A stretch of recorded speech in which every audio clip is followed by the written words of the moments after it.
Bonjour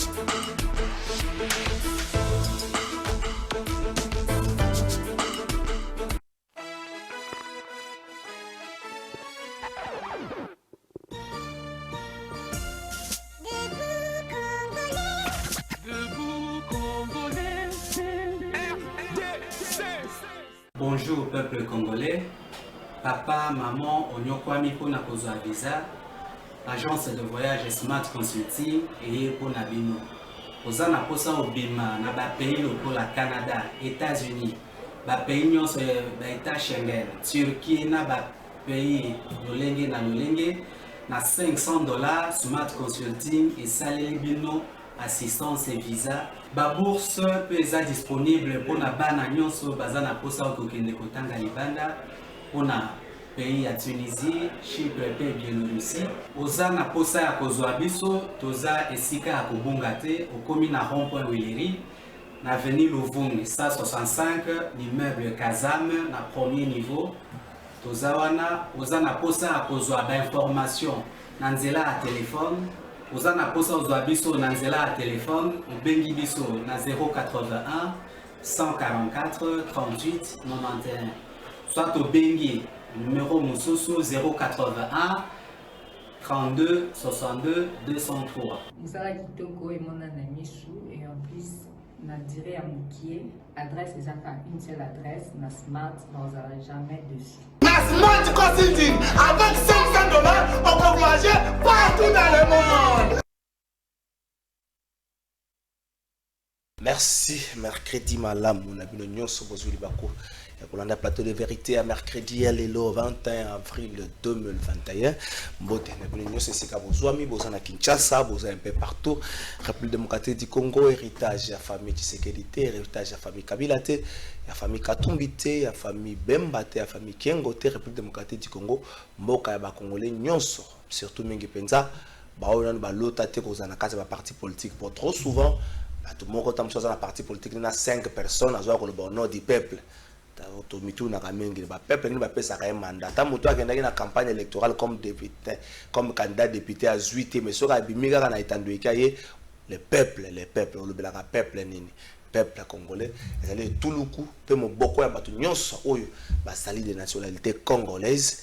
Topé ba oyo ba ye bazu Congo le quoi deuxième patrie na bango ba intérêt na bango ezali awa peuple wana nde bato baza constituer République démocratique du Congo elongo na ba limite frontalière nango nyos mboka oyo ekotonga ba mokolo oyo congolais otika ko bondela po alia ekotomba ba mokolo oyo mvwa makoyeba kopesa valeur na mongamba ekotomba ba mokolo oyo soki ba pesio moi portion de pouvoir oya ko sala ka ko rendre ka compte na population à chaque fois que vous allez avancer. Pour mingi présent na Congo, muta rozala azaki bouma sa zui abandi ko poussa na ya ne batie bouma zo poussa mala moko ta ko yesa na population ya contre na que non toujours ça la bozo planifier tout ça la bona kutaki commune ne sika bo na sali bo biso makamwane za la kate soko zui okei bato ba chaki ka ba poudre ba embeli o commune nzamba poni yo surtout nzembo wana nzamba poni o salela ye tango batango ba koma ko sala basala mingi pona ba intérêt personnel na bango so nzamba pona kabino na machine tant que bimara boyo ça sauter que nzambe mandat na esili pa na bino ko pono sauter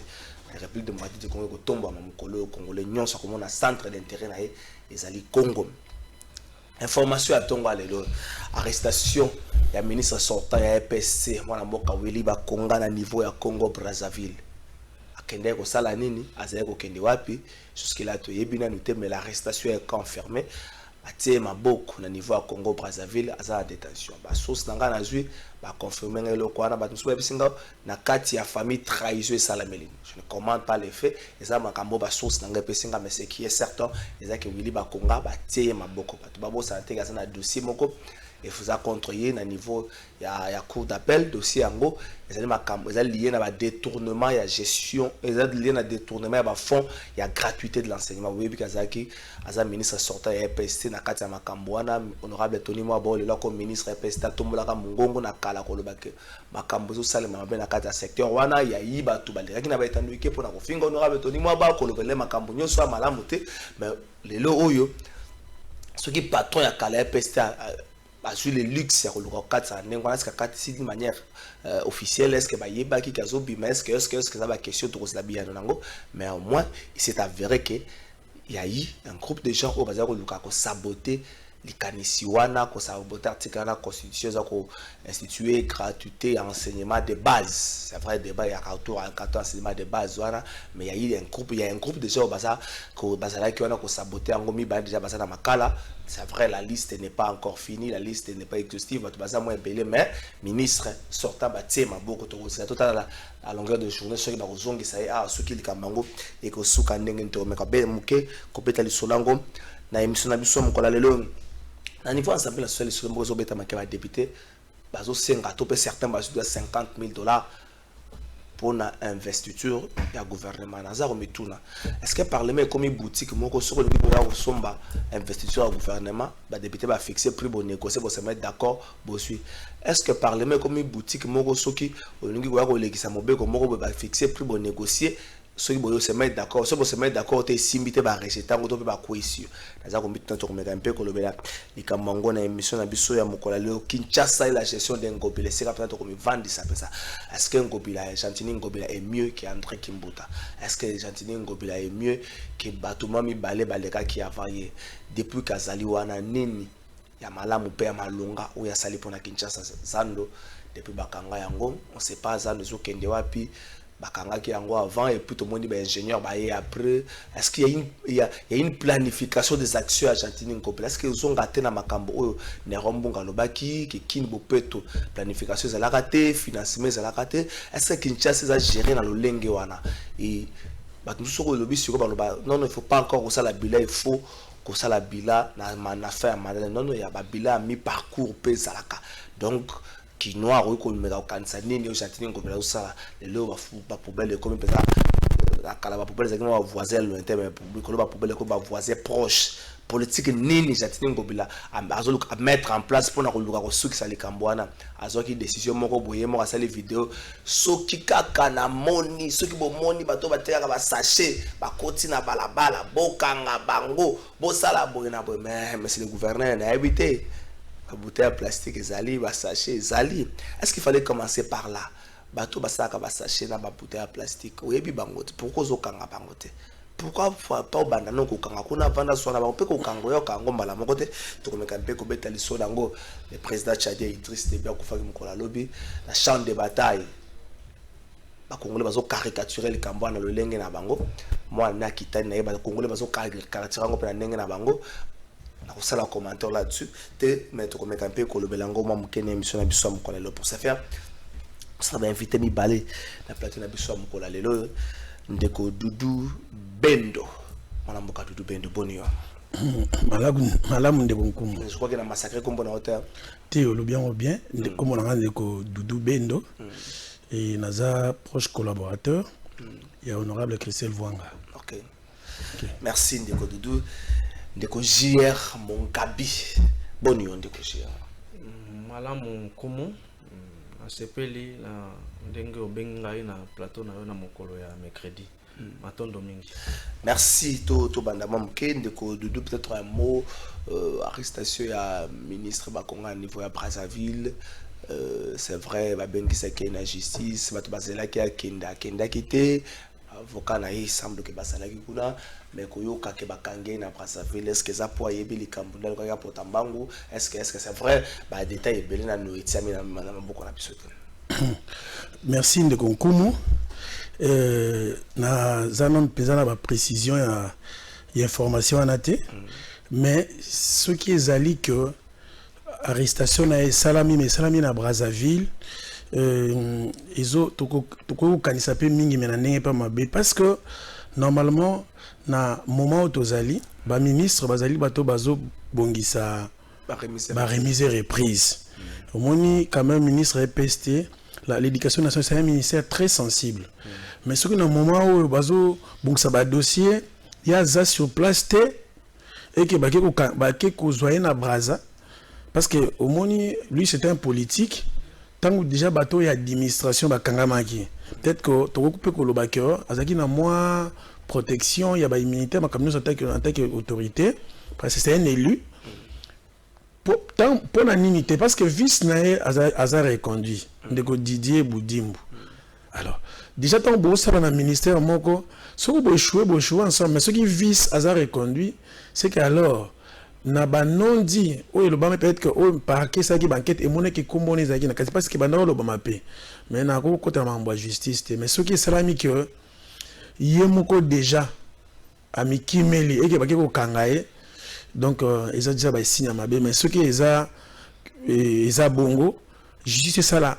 Moussala nango alors et ça là réellement moussala nango parce que au moni bato à 100 jours to éviter ceux qui mukonza mboka ezaki na poussa na eto ba glisser kai ba kombo mibale bande ko VD bande ko soko ba bima na ba grâce présidentielle ezaki loka malamu te okoki ko boma ba effort yo mozo ça te moni loko ba bengaki ko zonga sa état de droit ezaki loko emataki président moi popularité na kati na bato.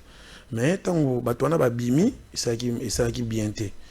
Et ils ont fait d'annoncer ça ma casté au mona. Il chef a bandi Bukangalonzo après au mona et lali Wande Mabé. Merci Ndeko Doudou Ndeko Jir. Peut-être un mot l'arrestation à mon amboka Willy Bakonga. Bon, pour la arrestation il y a Willy Bakonga. On est un peu surpris. Parce que na tangaki quelque part mandat ou soit invitation, même invitation à Kendeko se présenter à niveau il y a parquet si j'ai une bonne mémoire. Mais à ma grande surprise na tangi lelo information quelque part que bakangi na Brazzaville. Et comme singai parce que komona mwana mboka Willy Bakonga ndenge memeli ministère na ye ndenge memeli ministère na ye en tout cas ba déchets zalaki makasi ba déchets zalaki mingi alingaka bafoué enseignement na gratuité de l'enseignement oyo mokonza mboka alansaki parce que murmure zalaki partout que Willy Bakonga a saliboye a matisi a baxi école a saliboye tout ça ba murmure ezaki un peu mingi fallait que akinena nous se présenter ici ka ba benga ki mais ko zo fuite en avance we bakangaye na niveau ya Brazzaville eza vraiment soni mingi mais coup de chapeau na service ya renseignement ya mboka na biso na eloko basali tozo la justice et ça musala na a répondre na ba actes na sala ki essentiel toko la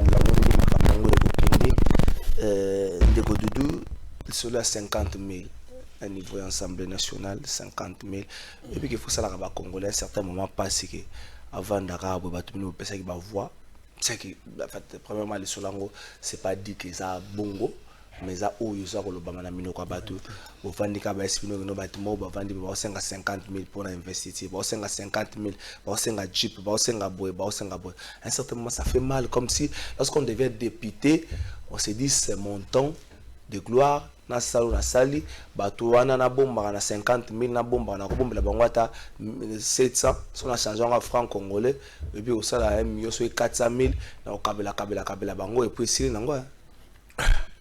Ndeko Nkumu, merci pour la question. Et tu es occupé quand on a les réseaux sociaux, ça fait déjà quelques jours. Oyo Rimer Wana et Zotambo là-bas, député révolutionnaire, député lobby que il faut un montant pour investir le gouvernement.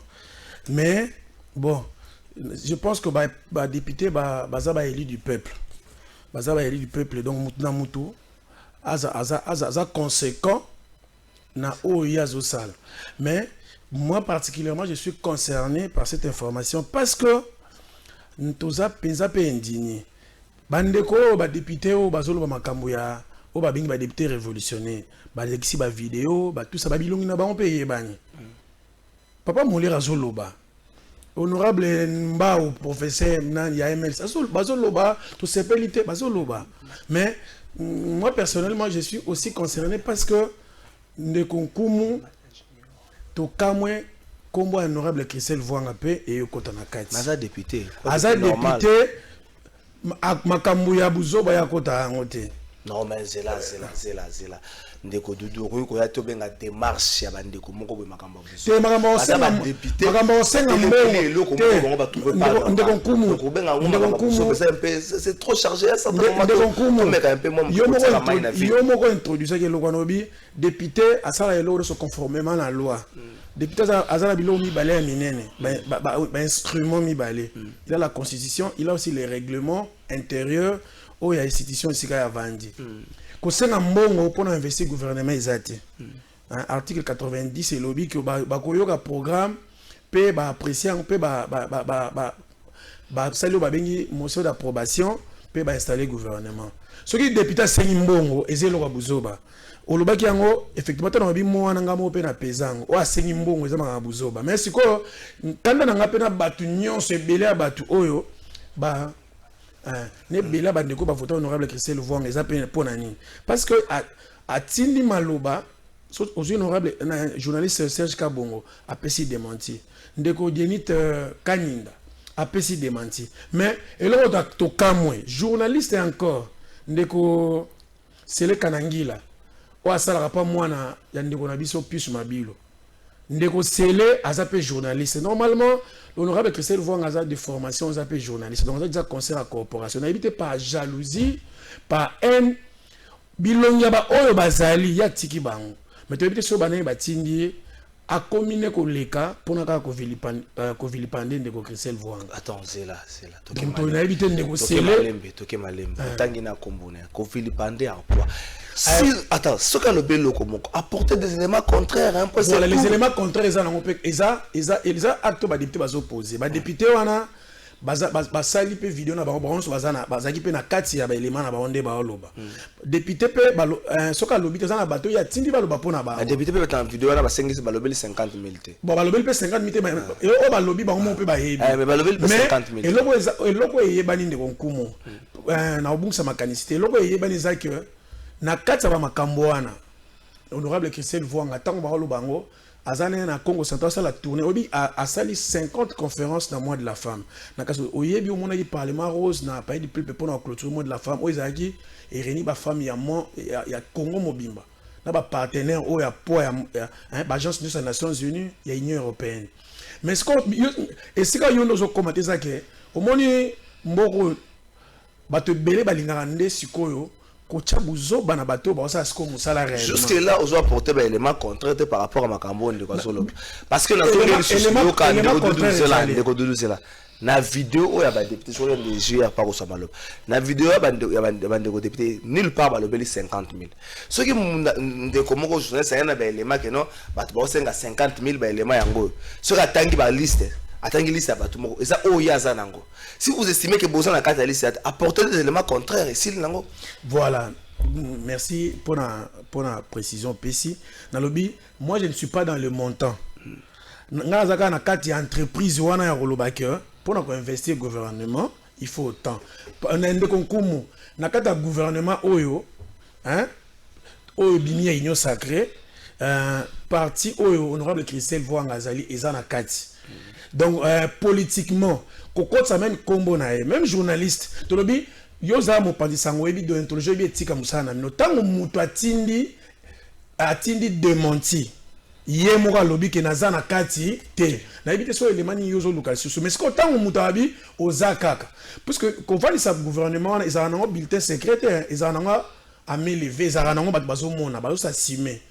Mais je pense que aux électeurs on va revendre des sangos mais je pense pas que le gouvernement au maman F Bazali gouvernement au papa na solo tundu lazali gouvernement au Christian Mwando Bazali gouvernement au maman na so Adèle Kainda Zali ndeko Christelle vont s'opposer nango parce que on dit que regroupement na bango bazalaka na responsabilité moko quand bazaki na opposition ils allaient appeler ça bango commission permanente à droit de l'homme fallait ko kamba 56 députés malgré jeunesse naé mais j'ai confiance ma pesa qui ma pesa à kamba commission parce que kamba malama au sala parti honnête si qu'on a bi yo nenge po yebi ala mukabo o senga mo ezape ba libosote aussi moni ba komi ba lobi honorable Christelle Vouanga zo senga salaire ba député zala $15,000 peut que yo zo commenter mais je te dis que au moni na Kinshasa o suki sawana na suki sawana na bandeko ebele parce que bandeko Christelle ba yeba na pe a participer que d'une émission mais l'émission on a pe ba deux ba bima député te tam soumi balé o ba bima jalousie pe na kat na mona no ba journaliste na en eza makasi biso do na lo be loko ngana ebi yonde ndeko nkumu yondo ebite oza information mais ngana ebi si que so ko moni mutu akota ata manga mbongo takota na ba combine te mais so ba sele loko mabe balingi komona ezali boso po ezwa poids yo siko fotu na siko bato wana balinga ndeni mais yona na pesa pe ndeko sele conseil so neti ngana leki anabi ndeko sele kanangila est-ce que ko sala examen l'état 8 fois sans ozwa izelo na seki yango yesi kazali au sepela nango te parce que zeloko yo ekitisi ye mwandambo alors ndeko pe ki en quoi il faut quitter encore faut quitter parce que zeloko ezango ya pasi te parce que ezame été zeloko yo ezaka oyo tangaki yango wana batuni yo ka répondre yo sala ngo 8 fois ezalelo ka soni yo ko sala ngo 8 fois te so sala ngo 8 fois ndeni bozoke na terrain moko ya malamu terrain moko je sais pas ce qui en quoi ko avancer bino terrain wana mokonzi na ye oyo atindi ye azali pe député azali député lokwa Christelle Vwanga parce que Christelle Vwanga azali na terrain abundi na bato balizaki ya mbongo ebele bato bazaki na ba chaîne média mokonzi oyo ye azali député oyo avanda na ndako papa na bango aki asali campagne aya tikele lokwa gâteau anniversaire aleka liboso te tout le monde a des vacances parlementaires. Ça là, peu musala na ya sala ati. Vous pensez pas donc au municipal voilà. Vous pensez pas qu'on doit mettre un peu de la hauteur dans tout ce qu'on fait. Je vois mal Christelle Vwanga à côté na Jewana s'attaquer na mutu moko collègue na député na habité tout journaliste wana beaucoup na niveau ya ndeko ça examen d'état 8 fois aux 8 député moko asala vous pensez pas que les les ya bateau balanda kabino na une émission de Christelle Vwanga mtatini ngata ba ngai na gérer to wana surtout to gérer bateau oyo ndeko Christelle Vwanga kinda na Kivu ndeko Christelle Vwanga uti tourner na ba Congo a député national ndeko Christelle Vwanga za na réseau parlementaire ba abolition ba gérer ba prison nyonso ato laisse même prisonnier ba condamné à mort de toute la République a député au azam ce que tant bato wana ba leli to bato ne pesi bango kanda fonga na leka pona calmer bango ngasiko na oleka lokwa ndeko Christelle Vwanga kana zone honorable te fona bisaye ke mais bise so leki na TV lobela chef non parce que ndeko Christelle Vwanga na moment quoi rouge international et PC loi pour protection ba emblème ya quoi rouge ndeko Christelle Vwanga na PC loi s'il vous plaît protection défenseur à droit s'il vous plaît ngam na la police a débat s'il vous plaît je crois que à un certain moment totika wenge na politique totika ki mangobo na politique la conséquence nango le Congo ne sait pas décoller si vous estimez que ndekwana vous allez je sais pas si vous avez fait les démarches à comment directement je ne sais pas ce que koyamba appelle la bino je crois que procédure boyebi yango ce que ko ça la droit de réponse na bino Christelle Vwanga le rôle journaliste a yebi procédure wana ça serait pas bon ya koya directement pesa makanisi na Congo au sali réplique ton noté que la démarche à battre au ba senga mbongo pour l'investiture du gouvernement Christelle Vwanga azate c'est ça l'essentiel voilà mais s'il vous plaît on a katani no continue ton noté que la démarche à battre au ba senga mbongo pour l'investiture du gouvernement Christelle Vwanga azate alors ndeko wana zala soka sala ka soki boye simba ka sala non moi je suis pas dans ça s'il vous plaît ndeko wana zala soka sala ki soki nini simba te c'est sa vie azala soki engagé toi envoyé par un député c'est sa vie à un certain moment topé sa Congo valeur oyo esengele je crois que Christelle Vwanga s'inscrit dans la logique moko ba valeur botika na ba valeur tout ce qui a ça à niveau de l'Assemblée nationale, la commission, j'estime que ça allait pouvoir avoir une valeur. Alors ne ramenez pas la valeur à un niveau trop bas. Il y a des taxes sur l'éducation de quelqu'un, la manière dont la personne a fait l'examen d'État, la manière dont elle a employé par Moutoumoro, ça nous rabaisse trop. Moi, je ne crois pas mettre le plateau pour ça. pour na yote pour na battre, je ne crois pas mettre le plateau pour ça. Ngai réplique nous ali que ezali honorable Christophe Wanga azati na démarche à bateau ba senga mbongo na kolo bango né na le bango pe na souka émission, mais le reste c'est au Kabola bonya pour na Congo. Je ne laisserai jamais les plateaux et les micros pour na mutu moya s'attaquer na mutu même na kati ya nzo tourner, je ne laisserai pas, je ne ferai pas ça dans la liste de journalistes. Je préfère faire mon travail. Ngana Christophe Wanga to tanga biloko moko micro parce que là jamais pour des intérêts personnels. Donc tika makambwana réplique batino so bakangi bana mboka Christophe Wanga azali na démarche à bateau ba senga mboko te pour investiture azana ba mission na ya uti Congo central azobonga bazo kende soki ST donc azala musala na ye azala député proche na bino, je crois que numéro na téléphone nga banda oyamba ngo na kala azo continuer ka ko yamba ngo. Donc soko moni que mutazo continuer ko bango benga ye au solo na otunie a ko répondre, je vois que na appeler ndeko nanga gère mon gambi Kinshasa eloko ni batu ba koyeba na bila ya na esaleli ya Chantini Ngobila depuis komi ndeko dudu pasa na makambo koloba mingi na Kinshasa. Est-ce que Ngobila en termes de gestion est mieux que André Kimbuta? Tozonga na ba révélation ya mwana mboka Nero Mbungu. Problème à planification. Kinshasa planification ezate. Mutu moko ya linga yebi nzembo wana bana kini balingaka nzembo musicien moko bosse ça Kinshasa. Donc même hôtel de ville ils ont fonctionné bongo. Est-ce que Chantini Ngobila est mieux que Kimbuta oyo bakino ba décrire qui sous peu? Merci Nkomo. Mais na linga kina chité non na likambo ya 50,000 oyo ndeko azoloba. Est-ce que vous permettez nga maloba deline kaka? Doba na permettre. Bandeko na biso ba député il faut baibaka bazana mandat du peuple congolais. Bazana deux rôles na kati ensemble wana. Premier rôle eza ko contrôler gouvernement na ko proposer ba loi pomboka ekende liboso. Mais ko yoka ke X Y bazo senga ba $50,000 pour na ko investir gouvernement ezo sala pasi. Ezo sala pasi pe mawa. Peuple congolais déjà nyokami mingi. Tant oyo eza sous temps ya ba distraction te. Tant oyo eza temps ya distraction li sous te. Na kosenga na bakonzi mboka ba meka mpe ko tala makambo ya réforme ya makambo seni. Po komona papa sali campagne abimi ministre Cyprien mwana. Mwana tanga remplacer na parlement. Arolobela population nini?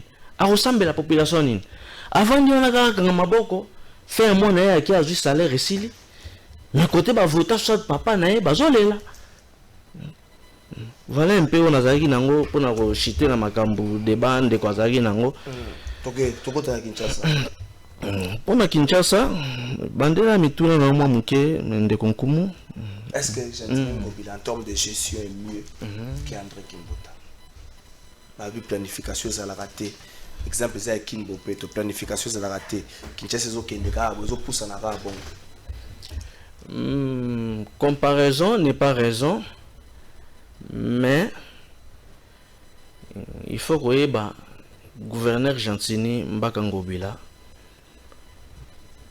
azalaki na souci ya Kinshasa makasi. Chango na passé azalaki na souci. Azalaki. Donc bon, à côté ezali. Azalaki pas azalaki non na kati ya ndaku wana te. OK. Azalaki na souci ya Kinshasa makasi.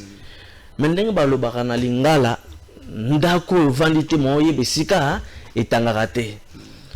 Gouverneur azui bonga mais azalaki lokola mbula ezobeta ozoe baté na robata mawapi azana kati ndako ezotanga partout na robata mawapi. Oyo ezalaki liboso ya mutu ya kosala foko kanga madusu wana. Asilisi kokanga. Bien sûr. Asilisi kokanga madusu.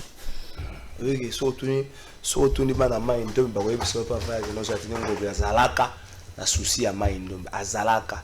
Surtout ni bata mai ndombe siko tango asile kokanga madusu ya mai ndombe. Souci esila. Attends, à Blaise, mon père, on a souci, et mai ndombe, souci et sila. Ndeko sango. Tango te nga trésor kala. Je m'excuse. Tango so yaka o azalaka. Wana zakino libanda. Akoti, ata nda kumbule so beta so batisi kana kobatama. Sikuna deza wana. Ah, ba maso boko ko ape musala te.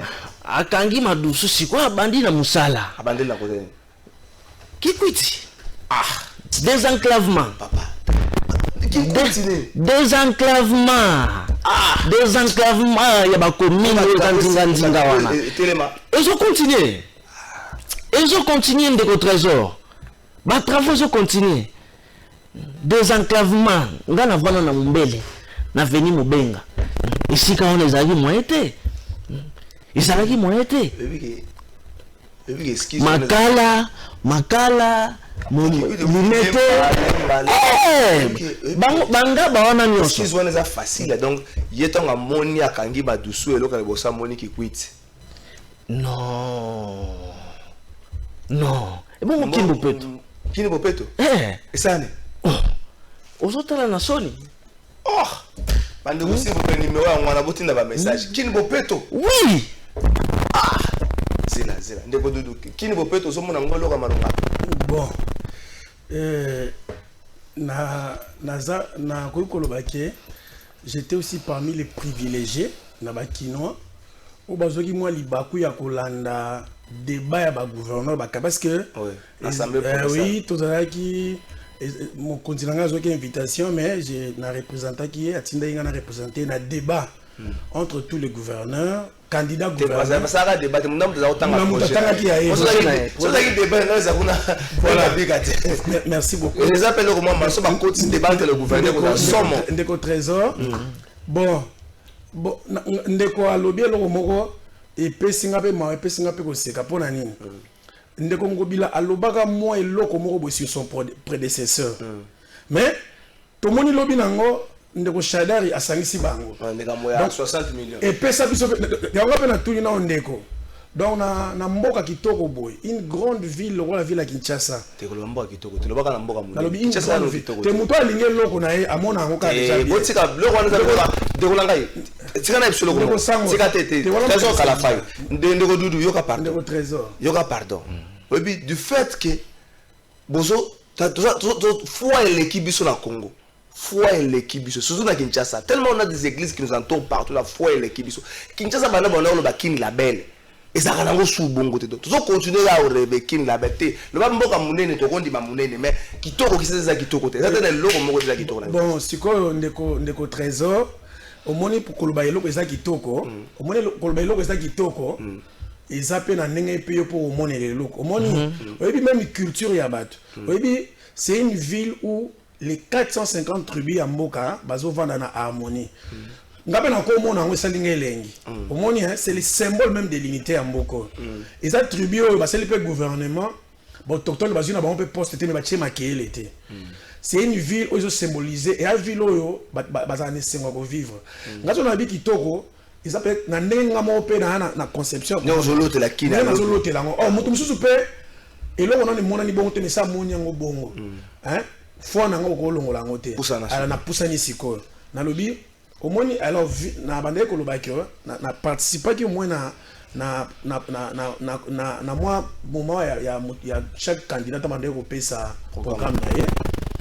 mais na kamo na yako kamo ta ndeko ngobila pa yo gagner ayeko koma na bokonzi na ye a soulever loko papa lobi mais basangani pona azala mwambango na ndeko Shadari eloko ngo pe na ebité IGF mutu fala si lisango procureur mutu fala si lisango to Shadari fallait mutasi sango IGF na Kinshasa bakanga na bini bon banarate na ndaki opelo bino ko kilo baki loko wana na ebité ndeko normalement ndenge kala ndeko ngobila lobaki il fallait procureur mbala moko à se saisir na likambo ngo mais na moni le kaka bongo mais to simba na eloko wana mais to koma nanu na oyo ndeko ngobila ça parce que tuninga mutuna ya King Bopeto parce que nous devons comprendre le thème à moi comme il y a ma vision. C'est une vision. Normalement, ce qu'on y est, Kokamba, tu as un mandat où il est dans la durée. Où il a une vision. Vision, c'est où il y a l'otaka, n'est-ce pas l'eau ezala. Mais toi, la pression durée. Comme on a la vision, on a sous forme de programme. Programme où on a 4 ans des différents projets. N'est-ce que comme ça, d'autres on a eu la tanzo, on est comme dans l'église. Donc d'autres programmes, des comme un projet comme il y a des chiffres. Chiffre bimandenge notali ba entrée ba recette so ba recette za mukie so ke yiba maka o réformer esika ko sala ko benda mbongo so ke ba recette ba o benga ba niche fiscale ezalité o sali o benga ba activation il y a ba acte budgétaire ba biloko asika oyo ko tsa mbongo neti na mona tie ba impôt soki ya nini wana azuna ba 500 fois bazo au départ neti ministre na o transport o akosa ba o azo mbongo masala ta parking monte pas na kitasa esika so chauffeur a télé magazaka infraction et sika so chauffeur a télé maka mais pourtant pour le ba chauffeur ba solane bote chauffeur ba solane na panneau esika no stationnement ils en a panneau lo ba ke ba télé maté. Donc parking peut na ville en weza na ngote mais ngala ina loba bon c'est bien ya kolinga mutu to ya koboya mutu mais c'est mieux alors mutu wana pe ka so mutu o gérer mboka to na posa kolinga te ya koboya te to na posa ka résultat voilà mais ngala moni kin bo peto normalement ça ne pouvait pas être cheval de bataille ya gouverneur un gouverneur de la ville et l'autre étant salubrité eza musala ya routine d'une ville et ko yeto loba non opération kin bo peto mais pour la qui peut na lingi pe na moment na nengo pesa na maloba na profiter na 1 minute na 30 secondes na loba que ndeko ngobila a fait retarder 2 mois pour lancer King Bopeto bien banda ozela ka agenda chef de l'état donc na ça peut mo konza mboka faut ba ke na King Bopeto ngobila sa côte ça on a parce que ça capital au bien régime passé matata pono à côté makambo ya King ya Bopeto parce que ça capital na kanisa que président de la république ba conseiller président boye ba chaque fois que King Bopeto ils ont échoué. Ils appellent un passif à mon konzamboka. Alors, bon, ça là, ensemble, parce que nous avons appelé maïli. So, on a au moins, ma cambazan, on a des pour azuer le mon konzamboka à côté ici. Alors, tant à côté ici, il faut que l'on rappelle parce que il faut risquer quand on a passif, il y a président de la République. Merci, Ndeko J, yo vendu. Tu peux ça balabala, tu peux ça commune. Ngai naza mwana Kimbantseke. Mwana Kimbantseke, c'est là sur le token malem. Mais moi Kimbantseke moi muke. Kimbantseke le coin le plus chaud et yebani mingi ezali Kingasani ya suka. Naza mwana Kingasani. C'est là ça kimia konde ko so nyoka manene. Patrick Kitoko so komi na Kingasani ya suka so mona elongi ya Bopeto to so mona elongi ya Bosoto ya bafulu ndeko jier. Tango so da yo zo vanda pana plateau yo bisa bato kinbo. O mane to sabo tika na episode ko mo bato ba olanda biso na ndapo. Basa na kati ya ba quartier na bango TV musu etsami na balabala TV musu na kati ya bar bato basolana. Tango so lo baboy olongwaki na nzela yo moko. Koli éviter tango kozonga bato ba ko mochaka yo o tato yo pesa to éviter o ya vanda ka wapi. Yo vendo ko vandi bana Kingasi na Kimbantseke Kingasani ya suka. Moni sika moko penza kini Bopeto za ko simba. Tout pour maison communale na bino ba changer couleur ba tie ya pembe. Ndeko trésor eloko moko na ngana ebisayo il faut toyeba Kinshasa o tozalaki na 2012 2011 2013 eza Kinshasa oyo tokomi nango lelo te exode rural et matu na flèche de vitesse ya GT. Nzela ya mikondo kinkole cimetière to manako kendo ko kunda bawe kuna ezalaki zamba bandako ya kotanga ya moko moko mais lelo soko tali population oyo ekomi kuna eza ya GT. Kinshasa comme une exode rural ya GT na batu ya changement de mentalité. Il faut basunga biso mwa muke population ya Kinshasa ndeko trésor eza pasi ngai na mona ngona misu na ngai ba carnivore o etondi wana etondi na ba chasser ba kolongolaka salité na ba carnivore mais mama moko awuti na ngambo kuna na pondu banzete ya pondu o ya sali na pondu ayi kubwaka na terrasse na njili ils ont terrassé moko basala wana po sunga population ya njili kuna na quartier D. Ola muka na tongo moni ki funda ya sac. Mais ba ta pousu batambola ka moins 500, moins 200 na poubelle obimisi ba rebi bazana siko ba kena robwaka. Mais bino bozo komisa ba carnivore ba poubelle. Mboka ngo ekozala malamu ndenge nini.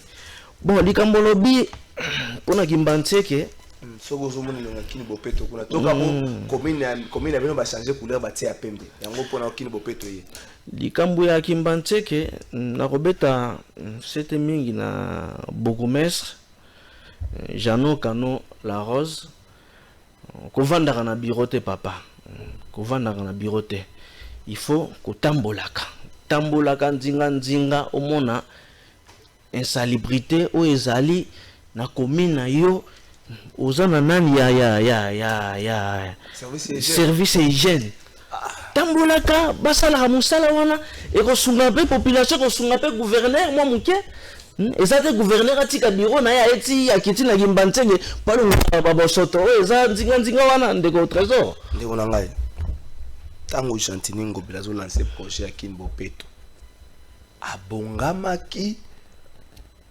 ebimaki likanisi wana ebimaki esika bato bazali kobeta dame ebimaki na bureau d'étude moko ebimaki esika bato bazali kodiscuter politique to match ya Barça contre Real to ebimaki bazali note na mtali na après observation na moni Kinshasa na okenango boy olobi abake no bato bazali kobwaka na caniveau eza malamu bato eza mabe attention boire na caniveau fou to décrire ngo sensibilisation mo ça na tombe ya changement ya mentalité c'est vrai c'est lui le coup de passer à changement de mentalité tout le monde a ça la raté mais ce qui na sayo bacha décharge publique mo kwa so na sayo ce que nani mutu faka kolongolana gouverneur a bossa le mikono gouverneur bana sawa kangisa bango ene makoleka kuna te poso ale kuna bakobele fulwe à changer destination akoleka na sayo atamukete ce que wana oyo ba ndokondana kaka ba boumesse apesa bango $10,000 kaka pamba tanga komaka gouverneur asika apesa bango 10,000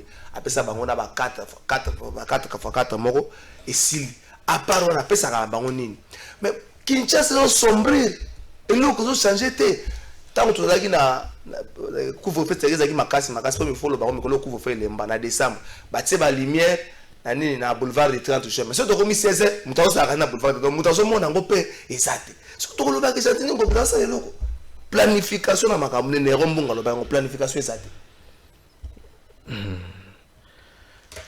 projet ya Kinshasa Bopeto ezali vision mon konde ngomba ya Kinshasa avant azebonga atalaki ndenge Kinshasa ezotambola ndenge alobaki te il faut na ya na projet ya Kinshasa Bopeto soki tozongi sima papa André Kimbuta azalaki soutenir ndeko auti koloba awa na premier ministre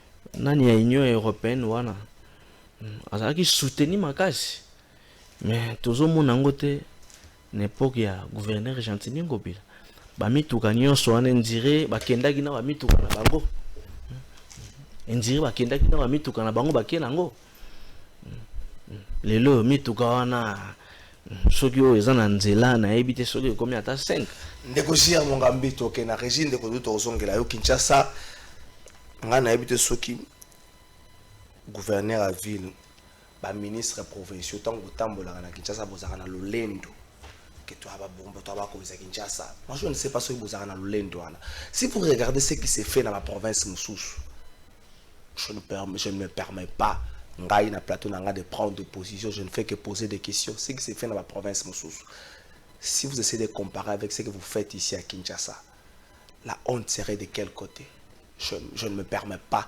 moi de dire que côté connaît ça la mieux et côté ça la mieux mais je ne me permets pas je pose simplement la question la honte serait de quel côté et je me pose aussi la question pourquoi IGF a kotaka makamba Kinshasa te bokangana binemi to ndenge nini 500 francs au bazwaka ba parking ministre provincial à transport mbongo wane kendaka wapi nanya pekisa IGF akotaka makamba Kinshasa bowela nini IGF na otika la pena mituna na 12 millions rétro commission zaka na makambo balenga na senga 12 millions rétro commission na Kinshasa IGF pour la succès mikolo bimaka na rétro commission 15 millions siko 12 millions balongoli ka 3 millions 12 millions bino una calme bozolo bate bo vendre na bino toke na registre ko to élément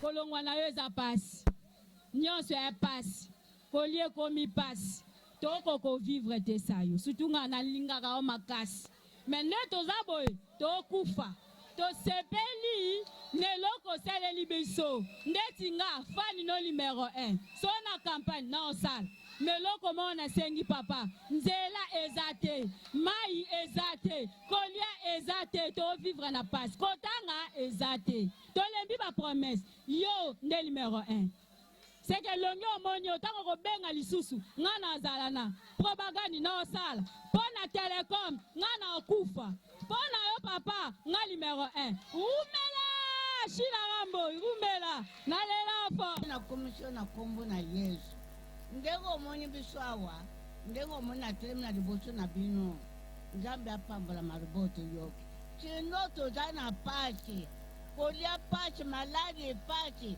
bana misala ezate bazopona bilungi ya kupona okeboyo azomona omuntu pamba na liboso na yo eyo zanani na liboso na ngai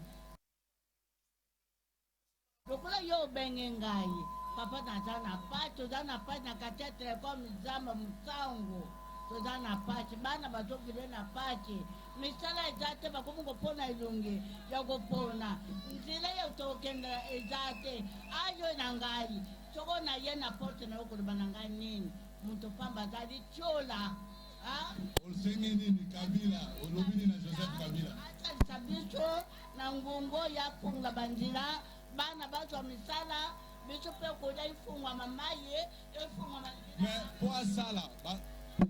po asala akendaki balobaki ke Kabila nendoki yende mutu mabe yo koko okoloba nini azonga te azonga asalisa biso na bapati okoza nango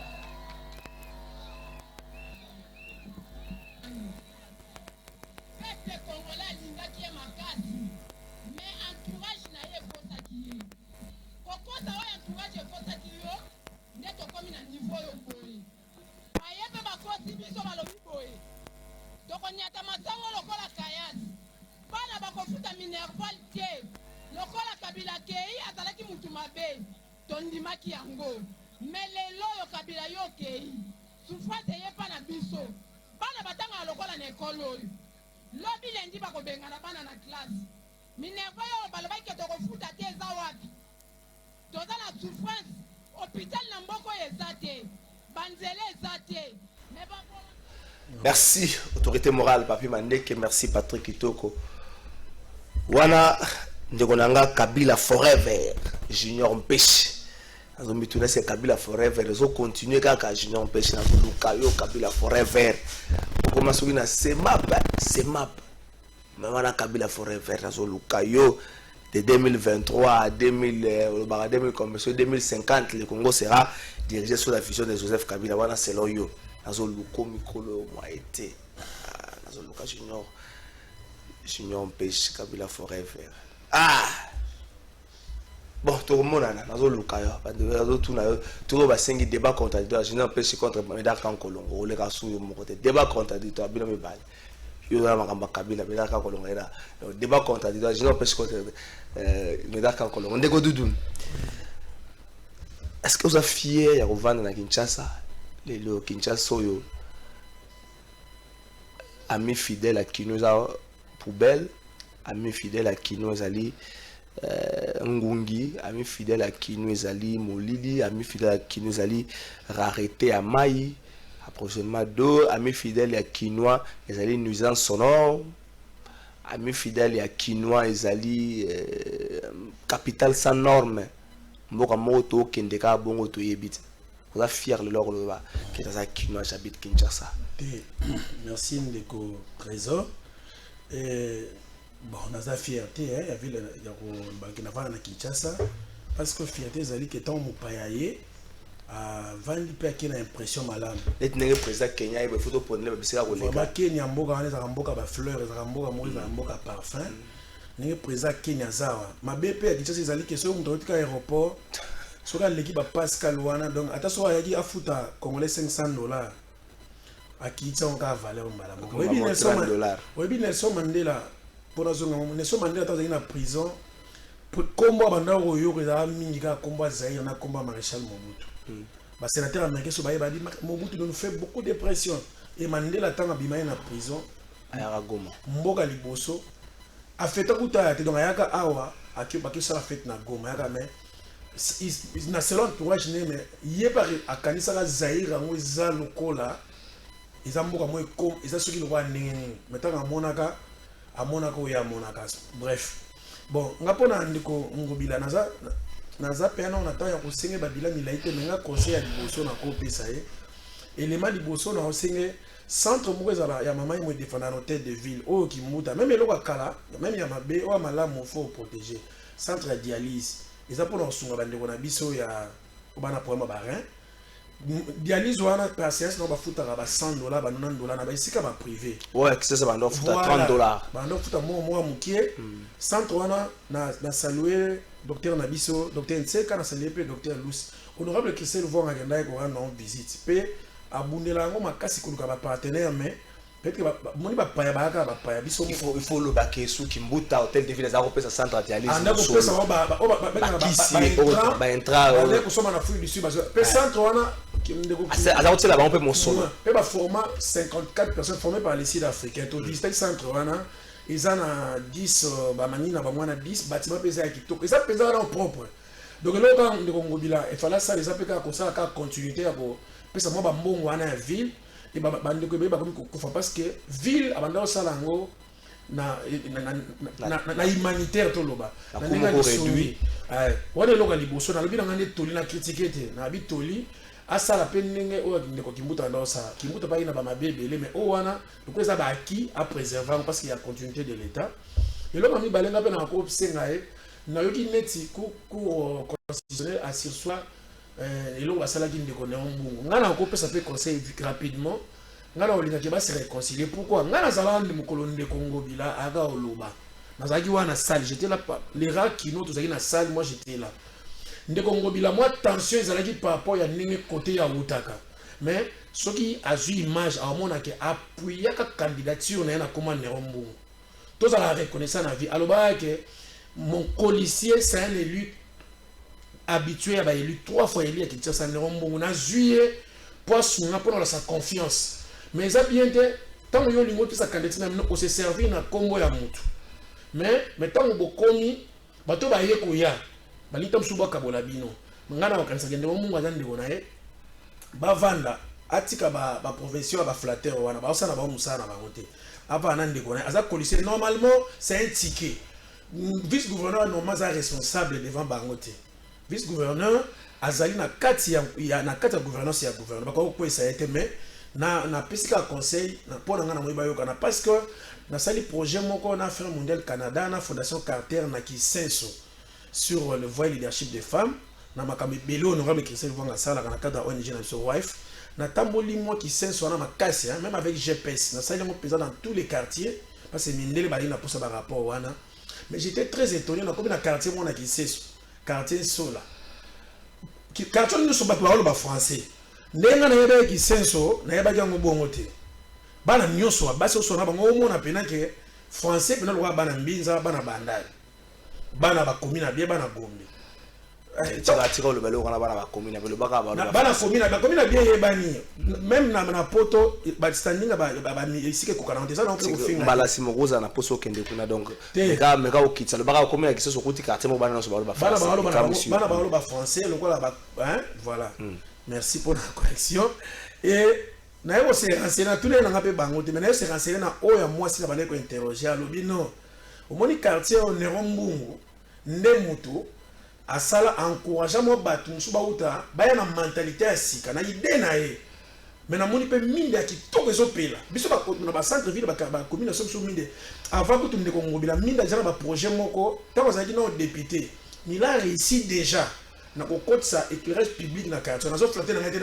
na yebi personnellement na yebi de ko Nero Mbungu te mais na moni pe que ndeko Ngobila azala pe na asala pe choix bien ko tirer colistier c'est quelqu'un qui a de la vision c'est quelqu'un Nero Mbungu akabola mbongo boete Nero Mbungu na milieu vandi il encourage les projets mais ngaba na asi que ndeko bato bazolinga bakaboli bonza de bato balinginde ba bomande vie c'est que ba flatteur parce que na sali wana za témoignage du vécu ya onga mona bon pona ko suka na ina lo ba conseil ya suka ndenge to landaka ba candidat na candidat azalaka na maloba na emenga ina pesa ndeko na biso gouverneur Ngobila Maël Boy soko landi o mona ke ndeko Magloire na programme na zaka na Maël belé na o etali mobilisation en mbongo ata posa secteur na ye Ce qu'on moni ndeko bimoala ngape na yebaki na yebo yebaka za recteur ya William Botz après. C'était vraiment le plus génie de tous les gouverneurs. Donc c'était vraiment le génie ndeko bimoala ouais armée du salut. Ce qu'on moni pen ndeko Deoka Songo. Au mona ke Deoka Songo alobi par exemple pour aller travailler à Kabanda tongo tina 16 heures. Lui il proposait de travailler 3 fois. Bah tout ça bah succès 23 heures. déjà sur l'équité. Na tant au moment là débat contradictoire bah ma solo la pluralité à ba candidat ils avaient pour faire progresser les débats et pour permettre même million de trésor au gagner. Oyi ba pe mayele nanga, oyi ba pe mayele nae. On ina lo ba ke ba mayele oyi ba candidat mususu. Ouais parce que là ça un programme nae. Programme nae za ki peka centre na ba peto ka oyo. Mais na moni be élément oyo ba ndeko wana ba loba ki zo sanga ye. À intégrer. Voilà, bateau est intégré, ils allaient bateau peut faire intégrer. Merci, merci Ndeko Doudou. Ndeko JR mon gabi. Est-ce que tu veux le baquet gouverneur na biso ville, na tango etika leli na tête ya ville. Akoyi ko pesa, akoyi ko soulager ta moi moké. Ba condition oyo ba kino bazo vivre nango otali Kinshasa. Asa autour le ko soulager moi moké bato bazo mona ye on dirait ça na makanisi na makambo susu hein asa bato en fait il faut qu'on se dise bato bazo mona gouverner muta ba spectacle le roi a eu liboso général ka songo hiérarchie ndengai le roi ye o alingita sa mokine na Israël le roi ye à partir de ce lundi muta ko bato mona gouverner muta ba spectacle mais en termes de gestion en termes d'administration par exemple, Nerombung a relevé qui jusque-là, il n'y a pas de réponse, gouverneur. Dans vidéo, je l'ai partagé. Parce que après, sur les réponses qu'il y a gouverneur adressé à Nerombungu, je me suis posé la question, est-ce que ça valait la peine, gouverneur, à répondre? Et la réponse est ici, à ce que Nerombungu est invivable, Nerombungu peut supporter, faut monter ma monnaie. Nerombungu n'a pas relevé question, il y a amitié là-bas. Nerombungu a relevé la gestion de la ville. Est-ce que Ngobila, c'est l'homme qu'il faut dans la tête à ville qui a tout député parce que la guerre. Le trésor n'a pas bisayo de Ngobila aza l'oiseau rare au ville à Kinshasa abandé Luka. On peut pas poubelle comme belé. Aza l'oiseau rare au ville à Kinshasa abandé Luka pour ville et se développer. Ndaku epona zandu eza biso moko to bande kolela ngoti ndeko trésor ngana kena na zandu mais ozomona bato bazokanga ba chasser na makolo zandu époque zandu ndenge toyebaki zandu atolati bien bo kende zandu sali bonzena o bimi sans problème mais zandu alelo komi mpo mutakota na zandu abima aza normal propre là il faut kokanga ba chasser na makolo système ba boot Fulu epai bakusu ba mama bazoteka bonga atali abi non la solution azaka nango na population na abi faut moderniser zandu ndo moni zandu kangamaki tilelo kala te ba travaux zo banda ba ingénieur français ba yaki ko visiter kala te ba travaux kangaki ba ingénieur ba yaki na note ba kangi ba ingénieur ba boyoka ba kinwa mawabo ba kangaki ba ingénieur ba salaki ba visiter ki na note ba kangaki ezaki na ba problème ezaki officiellement te parce que ministre intérieur par le bagizambe ko kangamate est-ce que biki mbonga leta ba lera ngo to ke oliango ti o ke ofandi même ata na 45 ans c'est-à-dire ba ko condamner ata 45 ans après ba condamner ata titre posthume ba condamner c'est-à-dire yebembe na yo a commis prisonnier est-ce que vous bien Ngobila ina ville à Kinshasa pona ko sala mbongo te te antalobi ko sala mbongo c'est-à-dire tango la osali sando et bien loko couloir peine de hôpital caméré na procès sans juste que no pour sali kambo appel d'offre sala makite zando wana appel d'offre sala kite soki lobby et makambo mabaluki pour makambo ya mutu azanzambe likola baninga ezaka lisusu te lobby makambo mabaluki et comme les problèmes peuple kinois bazala décider Moni kama kusala nzela o vérifier non autant de kilomètres il y a route et c'est combien de dollars aye koto na kikwita ke kuna lengesa azo sala eza pona souci à population a désenclaver ba commune et resuka pe wana te ba projet ebele tina ba tchango kuna to bénéficier nango Ouais, 2045. Kaka na moi mikolo etikali mikio. Toza déjà erosepela. Merci Ndeko Doudou, 30 secondes au soukis. Voilà, Ndeko, mot de la fin. Oui, merci beaucoup pour l'opportunité pour ce là. Na eka yebisa bato na biso. Bon, Ndeko honorable Christelle Vwango bolinga mingi na makambo bomonaki ya bambongo wana na makambo ezangati azana quantité. Elle est ni de loin ni de près na makambo wana. Et tout le monde mingi le émission makambo Italie ville à Kinshasa. Je pense que gouverneur national Ngobila ceux qui vont jouer ça il faut maïler ça la mamie. Babylone bo sala 1 million par kilomètre wana ata simé comme $3 binoka 1 million. Ville pas cause la peine na ba usine ba carré Grèce na ba usine na concassage ya mabanga ya ofele. Vraiment ba mabulo to mona na ba rond-point na ba direction de Éthiopie wana na ba 5 peka na Kasavu. Ba mabulo to mona na ba rond-point Gambela wana. Mais mabanga pena na Kinshasa na Congo ça na ofele. Ville pas cause la peine abuka kama mabanga boka ko fele. Tika makambo na tika ko kala mbongo pona. Tika esili monsieur esili. IGF mboni okota makambo Kinshasa. IGF 12 millions o ya retro commissaire ba pétrole. Okanga misu okolobaka yango te. Négocier mon gabiso kisa. Bon matondo mingi ndeko trésor. Oyo nga naza na kolobaka mpona bakinois nyonso bana Kinshasa surtout précisément bana Kimbanzeke to pesa gouverneur maboko akoka ko tombola Kinshasa ye moko akoka te to soutenir ye. Merci Ndeko Doudou. Et plutôt merci Ndeko Gia, merci Ndeko Doudou. Et monsieur Lesili IGF Buyano ko songa biso pena makase 12 millions la 500 fois bazonga na Kinshasa. Bonjour peuple congolais. Papa, maman, onyokwami pona kozwa visa. Agence de voyage Smart Consulting et pour Nabino. Ozana posa obima na ba pays lokola Canada, États-Unis, ba pays nyonso ba État Schengen, Turquie na ba pays lolenge na $500 Smart Consulting et saleli bino assistance et visa. Ba bourse peut être disponible pour na bana nyonso bazana posa okokende kotanga libanda. On a pays à Tunisie, Chypre et Biélorussie. Ozana posa ya kozwa biso, toza esika ya kobongate, okomi na rond-point Willery, na avenue Louvungi, 165, l'immeuble Kazam, na premier niveau. Toza wana, ozana posa ya kozwa ba information, na nzela ya téléphone. Ozana posa ozwa biso na nzela ya téléphone, obengi biso na 081 144 38 91.